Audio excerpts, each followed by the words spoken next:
Hello student, आप सबका स्वागत है फिर से एक नए वीडियो। तो इस वीडियो में हम बात करने वाले हैं राजस्थान बोर्ड के 12वीं क्लास के बायोलॉजी के पेपर के बारे में। जो आपका जीव विज्ञान का पेपर 23 दिसंबर को होने वाला है, उसके पूरे के पूरे प्रश्नों के बारे में बात करने वाले हैं। तो पूरा का पूरा पेपर आपका यहाँ पर सॉल्व कराया जाएगा। तो इस पेपर को देखने के लिए वीडियो को आपको लास्ट तक देखना है और इसके चैनल को सब्सक्राइब कर लेना है। तो यहाँ पे सारी की सारी पेपर की पूरी के पूरी प्रश्नों की डिटेल्स दी जाएगी। तो पूरा का पूरा वीडियो आपको लास्ट तक देखना है। चैनल पे पहली बार तो चैनल को आपको यहाँ पे सब्सक्राइब कर लेना। तो यहाँ पे हम बात करने वाले हैं आपके राजस्थान बोर्ड के 12th क्लास के पेपर के बारे में, जो आपका अर्धवार्षिक परीक्षा का पेपर होने वाला 23 दिसंबर को। इसमें हम आपके जीव विज्ञान के बारे में बात करेंगे, मतलब कि बायोलॉजी के पेपर के यहाँ के बारे में बात करेंगे। आपको यहाँ पर टोटल 3 घंटा 15 मिनट का समय मिलने वाला है और टोटल आपका यहाँ पे पूर्णांक 50-40 नंबर का पूरा पूर्णांक आपका यहाँ पे होने वाला है। तो बस वीडियो में बने रहना, वीडियो को आपको लास्ट तक देखना है। यहाँ पे आपको सबसे ऊपर अपना रोल नंबर डालना है अंकों में, यहाँ पे आपको शब्दों में डाल लेना और नीचे दिए गए निर्देशों को आपको ध्यान से पढ़ लेना है। तो हम यहाँ पे बात करने वाले सारे के सारे प्रश्नों की विथ आंसर के साथ। तो वीडियो को लास्ट तक देखते रहना। चैनल पर पहली बार तो चैनल को सब्सक्राइब कर लेना, वीडियो को ज़्यादा से ज़्यादा शेयर कर देना। तो चलते पहले प्रश्न, क्योंकि पहला प्रश्न इसमें क्या पूछा गया हम उसकी यहाँ पे बात कर लेते हैं। तो यहाँ पे आपसे पहले सबसे जो पहला प्रश्न पूछा गया है वो यहाँ पर देख लीजिएगा। तो सबसे जो पहला प्रश्न पूछा गया वो आपसे सही विकल्प चुनकर लिखने की बात कही गई। जो आपका यहाँ पर 6 प्रश्न पूछे जाने वाले, एक नंबर के प्रश्न आपके होने वाले हैं। तो पहला प्रश्न पूछा गया कि वे द्विलिंगी पुष्प जो कभी नहीं खुलते प्रदर्शित करते हैं, क्या करते हैं? तो पहला ऑप्शन है इसमें क्लिस्टोगेमी या ऑटोगेमी या फिर एलोगेमी या इनमें से कोई नहीं। तो इसका आपको यहाँ पर देख लेना क्या आंसर होने वाला है। प्रश्न नंबर दूसरा में पूछा गया कि हाइड्राला में किस प्रकार का परागण होता है?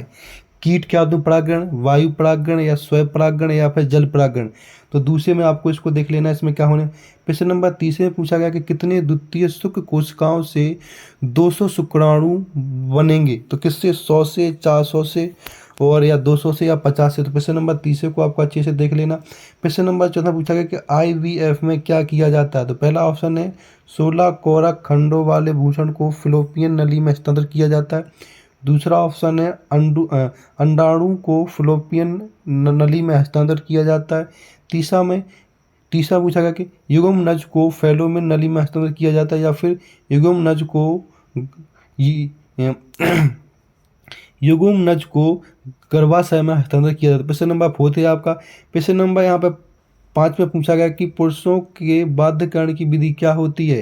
तो इसमें वेसेक्टोटॉमी या ट्यूबेक्टोमी होती है या फिर माइक्रोटॉमी होती है या फिर एनाटॉमी होती है। तो प्रश्न नंबर 5 आपको यहाँ पर देख लेना। तो इस तरह से सारे के सारे प्रश्न कराने वाला हूँ। तो वीडियो को आपको लास्ट तक देखते रहना। चैनल पर पहली बार तो चैनल को आपको यहाँ पर सब्सक्राइब कर लेना है। नेक्स्ट प्रश्न आपका इसमें 6। प्रश्न नंबर 6 में पूछा गया है आपसे यहाँ पे निम्नलिखित में से यौन संचारण रोग क्या है? तो STD है या STI है या गोनोरिया या उपयुक्त सभी है। इनमें से क्या होने वाला वो आप यहाँ पर देख लीजिएगा। तो यहाँ पे आपका ऑप्शन पूरे के पूरे कर लेने। इंग्लिश वाले स्टूडेंट जो भी है, तो इंग्लिश वाले स्टूडेंट इंग्लिश वाला भी आप यहाँ पर देख सकते हैं। इंग्लिश में भी ये दे रखा है पूरा का पूरा पेपर आपका यहाँ से। तो इस तरह से पूरा का पूरा पेपर आपको यहाँ पर कर लेना। जो भी यहाँ पर पूछा गया वो सारा का सारा आपके लिए इंपॉर्टेंट है। तो इन सारे के सारे प्रश्नों को आपको यहाँ पर अच्छे से कर लेना है। अब इसके बाद आपका नेक्स्ट प्रश्न स्टार्ट होने वाला है, जो आपका यहाँ पर रिक्त स्थान होने वाले हैं।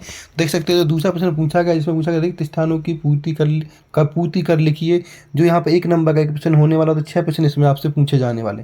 तो पहला प्रश्न पूछा गया कि बिना निषेचन बीज विकसित होने की क्रिया को हम क्या कहते हैं? वो आपको यहाँ भर देना है। प्रश्न नंबर दूसरे में एक विवाहित जोड़े के पहले से 3 पुत्रियां हैं, जो अब चौथी संतान का सोच रहा है। इस भावी संतान के पुत्र होने की संभावना प्रतिशत कितनी होगी? तो वो आपको यहाँ पे भर देना है। प्रश्न नंबर तीसरे में मेंडल ने अपने प्रयोग में खालिस्तान पौधे का संचयन किया। कौन से पौधे का यहाँ पर संचयन किया, उसका नाम आपको यहाँ पर लिख देना है प्रश्न नंबर तीसरे में। प्रश्न नंबर चौथे पूछा गया कि 21वें क्रोमोसोम में एक अतिरिक्त क्रोमोसोम आ जाने से खालिस्तान सिंड्रोम होता है। कौन सा सिंड्रोम होता है? तो यहाँ पर सिंड्रोम लिख देना आपको।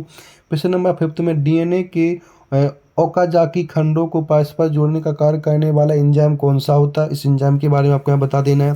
प्रश्न नंबर आपका यहाँ पे पूछता है 6, जिसमें पूछा DNA सूत्र में न्यूक्लिक ऑक्टाइडों को परस्पर जोड़ने वाला बंध खालिस्तान होता है। तो यहाँ पे पूरे के पूरे रिक्त स्थान आपके हो गए, देख सकते हैं आप यहाँ पे। तो जितने रिक्त स्थान बताए आपको ये अच्छे से अपने बुक में से देख के सारे के सारे रिक्त स्थानों को भर लेना और इनको आपको अच्छे से याद कर लेना।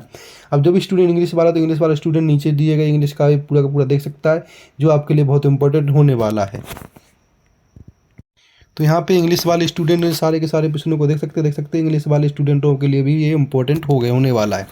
अब हम बात करने वाले प्रश्न नंबर आपके यहाँ पर तीसरे की, जिसमें आपसे क्या पूछा गया उसकी बात कर लेते हैं। तो प्रश्न नंबर तीसरे में आपसे पूछा गया कि सत्य असत्य बताइए, और जो आपका एक नंबर का प्रश्न होने वाला, टोटल यहाँ पर 6 प्रश्न पूछे हैं 6 नंबर के।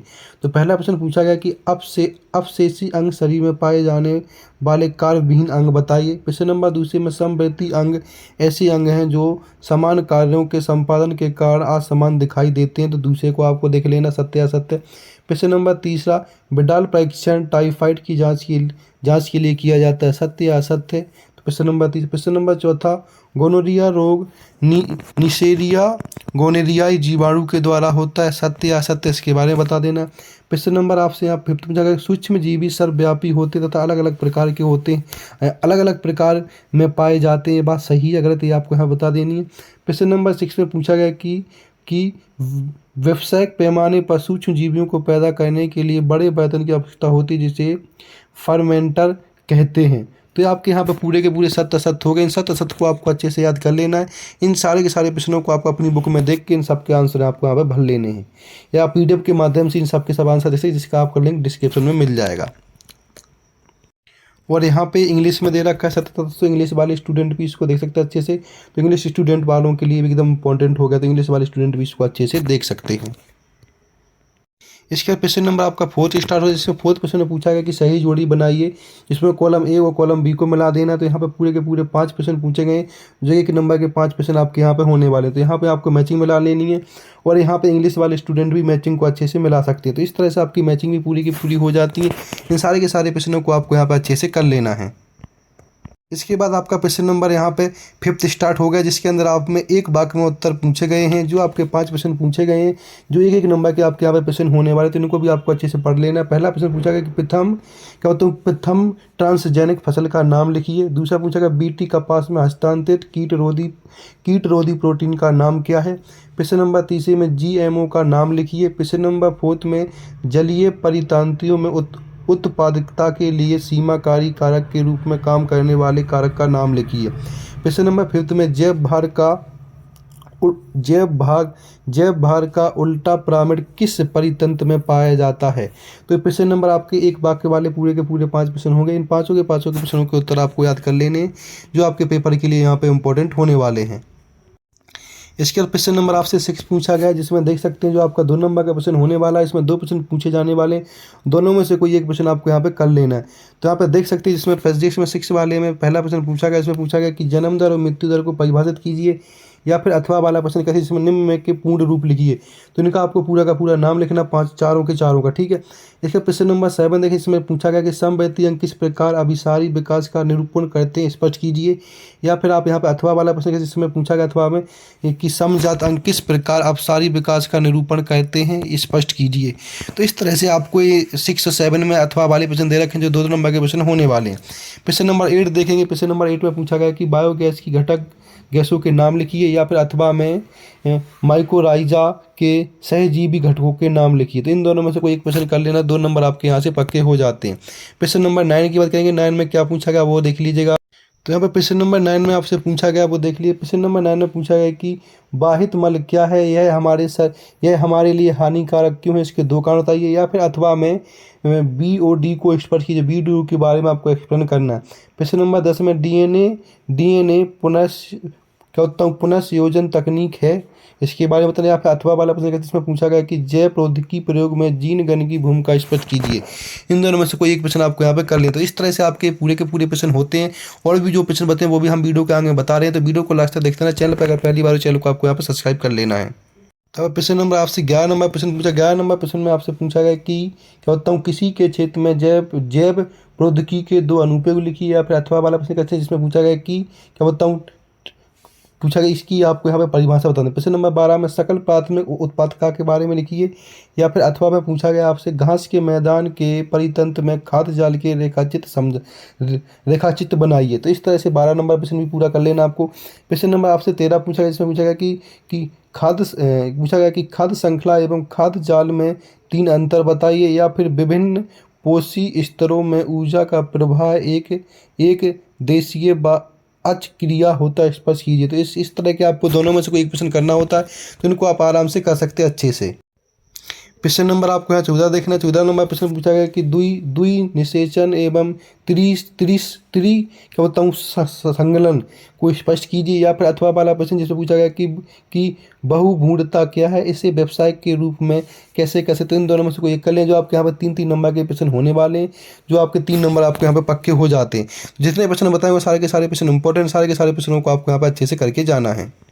प्रश्न नंबर 15 देखें। प्रश्न नंबर 15 में आपसे पूछा गया कि जब एक सामान्य स्त्री का विवाह एक वर्ण पुरुष से होता है तो उस स्त्री से होने वाली संतान की वंध्यता की वांशिकता को चित्र द्वारा प्रदर्शित कीजिए। प्रश्न नंबर 3 अब 3 नंबर का होना। या फिर अथवा में आप इसमें पूछ सकते हैं, पूछा गया है कि प्राय पुरुषों में वंध्यता रोग हो जाता है लेकिन स्त्रियाँ इनकी वाहक होती हैं, कारण स्पष्ट कीजिए। तो यहाँ पर 15 वाला प्रश्न आपको अच्छे से कर लेना है। तो प्रश्न नंबर 16 देख लीजिए। प्रश्न नंबर 16 में पूछा गया दिए के नीचे दिए गए चित्र डीएनए की किस क्रिया को दिखाता है और क्रिया का नाम लिखिए और 2 विशेषताएं इसकी बतानी। इस चित्र को देखकर इसकी क्रिया का नाम बताना, इसकी 2 विशेषताएं बतानी। तो यहाँ से 16 नंबर प्रश्न पूरा आपका हो जाता है। प्रश्न नंबर 17 इसके बाद यहाँ पर 16 का जो अथवा वाला प्रश्न था, अथवा वाले प्रश्न को देख लीजिए, जिसमें अनुवांशिक कूट किसे कहते हैं, प्रारंभिक एवं समापन कूट लिखिए। प्रश्न नंबर 17 में निम्नलिखित चित्र में PBR 322 के आरेख का प्रक्षेपण कीजिए तथा इस पर आधारित प्रश्नों के उत्तर दीजिए। तो इसको देखकर इसके प्रश्न नीचे पूछे गए, इनके उत्तर देना, जो आपका यहाँ पर 4 नंबर का एक प्रश्न हो जाता है। तो इस तरह के सारे प्रश्न आपके होते हैं, सब प्रश्न को आपको अच्छे से कर लेना है। इसके बाद 17 का अथवा वाला प्रश्न देखें। इसमें पूछा गया कि वाहक क्या है और वाहक के 4 लक्षण लिखिए। प्रश्न नंबर 18 में पूछा गया कि स्पर्मेटोलाइसिस और oogenesis में कोई 4 अंतर लिखिए, जो 4 नंबर का प्रश्न होने वाला है। अथवा वाले में माँ के दूध को नवजात शिशु के लिए सबसे अच्छा क्यों माना जाता है, कोई 4 कारण बताइए। प्रश्न नंबर 19 में सक्रिय एवं निष्क्रिय प्रतिरक्षा के 4 अंतर लिखिए, इसमें 4 अंतर बता देने 19 नंबर प्रश्न में। प्रश्न नंबर तो यहाँ पे आप देख सकते हैं 19 का इसमें अथवा वाला प्रश्न है, जिसमें पूछा कि अल्कोहल सेवन के मानव शरीर पर पड़ने वाले कोई चार प्रभाव लिखिए, कुप्रभाव क्या पड़ते हैं। प्रश्न नंबर 20 पूछा गया कि क्या बताऊँ कृत्रिम रूप से इंसुलिन का निर्माण किस प्रकार किया जाता है। या फिर अथवा वाला प्रश्न देख लीजिए, इसमें पूछा गया RNA अंतरक्षेप विधि क्या है, इस विधि के कोई 2 पहलू। तो ये 4 नंबर क्वेश्चन। तो इस तरह से आपके पूरे के पूरे 20 प्रश्न हो जाते हैं। तो ऐसे इंपॉर्टेंट प्रश्नों के लिए चैनल को सब्सक्राइब कर लेना और बेल आइकन दबाना, जिससे आपके पास सबसे पहले वीडियो आ सके। तो ऐसे इंपॉर्टेंट अपडेट के लिए चैनल को ज़्यादा से ज़्यादा सब्सक्राइब करें, वीडियो को ज़्यादा से ज़्यादा शेयर करें।